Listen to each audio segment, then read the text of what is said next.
In 1914, Europe was plunged into the First World War, with the Allied powers of Britain, France, and Russia facing off against the Central Powers of Germany, Austria-Hungary, and the Ottoman Empire. After several years of neutrality, the United States finally entered the fray on the side of the Allies. But what if the United States had joined the Central Powers? What if America had allied itself with the likes of Imperial Germany rather than its long-standing rival Britain and France? Such a monumental shift in allegiances could have dramatically altered the entire course of the Great War. Instead of the arrival of fresh American troops reinforcing the Allies on the Western Front, hundreds of thousands of US troops could have been unleashed in support of the German army's offensives in France. The Allied powers may have found themselves overwhelmed by the combined might of German and Austro-Hungarian forces, bolstered by America's industrial output. This what-if scenario envisions nothing less than a full reversal of World War I's outcome on the battlefield. Rather than an Allied victory, we could have seen a Central Powers triumph, with Germany and its allies redrawing the map of Europe and the world in their favor. When World War I erupted in 1914, the United States initially remained neutral, despite allegiances pulling it in different directions. On one hand, the US had long-standing cultural ties and economic relationships with Britain as a fellow Anglo-Saxon nation. Simultaneously, there were millions of German Americans whose ethnic loyalties could have inclined support toward Germany's cause. Ultimately, a series of provocations by Germany, including the renewal of unrestricted U-boat warfare that targeted American ships, helped push US opinion in favor of the Allied powers of Britain, France, and Russia. America's official entry into the war in 1917 on the Allied side helped tip the balance against the Central Powers. But what if factors had aligned differently in the years before 1914? What plausible factors could have led the United States to dramatically shift course and join the alliance with Imperial Germany and the Central Powers instead?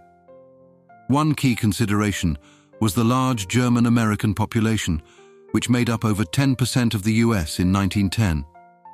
If this prominent voting bloc had felt stronger ethnic loyalty to the German fatherland, it could have exerted pressure on US politicians and swayed allegiances.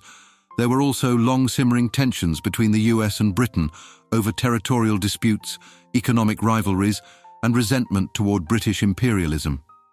In an alternate timeline, these grievances with London could have overshadowed the shared Anglo-Saxon heritage. One of the most pragmatic factors that could have swayed America toward the German alliance was their deep economic ties and trade relationship before the war. By 1914, Germany had become America's second biggest trade partner, behind only Britain. Massive US investment had poured into rapidly industrializing Germany. In this alternate timeline, we could envision an early 20th century US administration that was particularly cozy with German business interests. Rather than viewing Germany's growing economic and military power as a threat, they may have seen teaming up as the best way to secure American economic dominance and open up vast new markets. Another plausible divergence could stem from a crisis erupting between the US and Britain in the years just before 1914. Perhaps a long-simmering territorial dispute in the Americas finally boiled over, inflaming existing tensions. The United States may have seen Britain abusing its global naval power to bully America over the dispute. In this climate of escalating mistrust and hostility, the US could have begun exploring an alliance with Germany and Austria-Hungary as a counterweight to British imperial overreach. An incident like the British Navy blocking US shipping could have been the final straw that cemented anti-British sentiment. We also cannot overlook the significant German-American population and its potential to shape US foreign policy allegiances before 1914. As mentioned earlier, over 10% of the nation traced its heritage directly back to Germany, with millions more having deeper German roots. In our timeline, this group's divided loyalties and ties to the homeland ultimately weren't enough to sway America's path. But what if a perfect storm of political factors allowed the German-American interest to attain outsized influence on the national stage? A German-American president taking office on a wave of nativist anti-British fervor could have prioritized building an alliance with the Kaiser's Germany over strained ties with Britain. Economic policies may have been shaped to strengthen bonds with German industry and finance. When the war in Europe finally sparked in 1914, The US could have seen its clear interests lying in backing the fatherland Germany against Britain and its Russian allies. German-American leaders could have made the case that an Allied victory would leave their ancestral homeland crushed.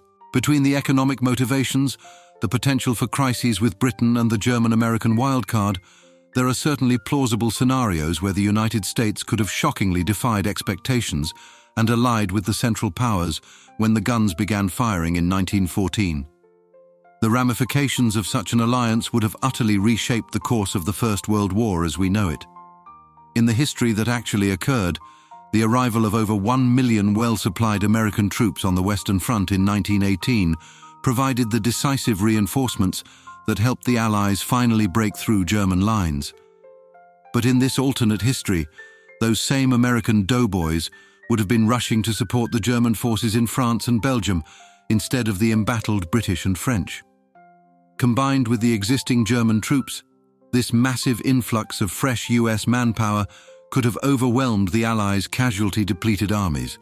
Rather than the spring 1918 German offensive stalling, they likely would have achieved considerable territorial gains, potentially even breaking through to Paris with American help.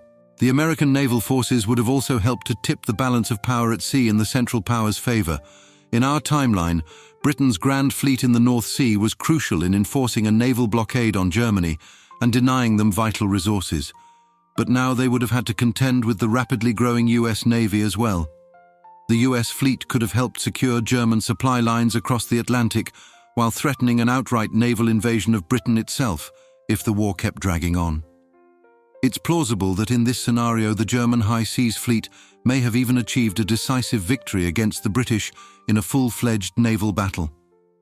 On the Western Front, the entrance of American forces likely would have complemented Germany's military superiority over France to decisively break through the stalemate of trench warfare.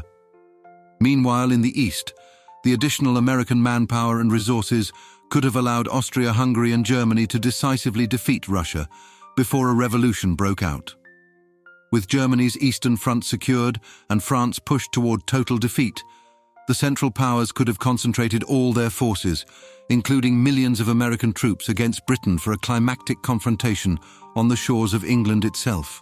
Faced with the combined might of German armies reinforced by American forces and its colonial territories threatened by the US Navy, Britain may have found itself unable to continue the war effort.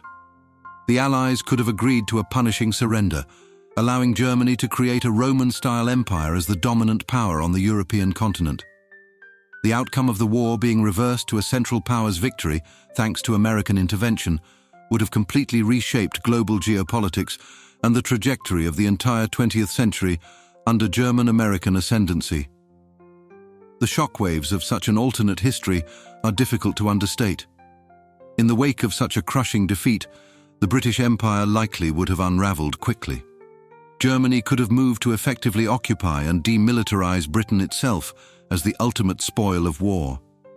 The map of Europe may have been redrawn into spheres of German imperial domination and prevailing control of Central Europe. France, having been decisively beaten, may have remained under long-term German subjugation and stripped of its colonies.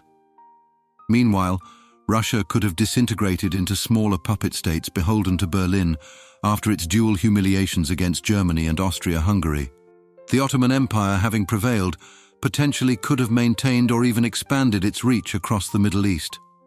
One could speculate about an Allied World War I victory, preventing the modern nation-states of the region from emerging as we know them. The United States may have found itself closely bound to an eternally dominant Germany, which, unchecked, would have been a fertile ground for militarism. In this timeline, the world might be dominated for decades by a German-American alliance. While World War I ended in Allied victory after America's intervention, this video explored an alternate reality where the United States shockingly joined the Central Powers alliance alongside Imperial Germany. Potential factors like economic ties, German-American ethnic loyalties, and crises with Britain provided plausible pretexts for this drastic pivot. The world that would have resulted from this drastic deviation would be unimaginable and unrecognizable to the one that we know.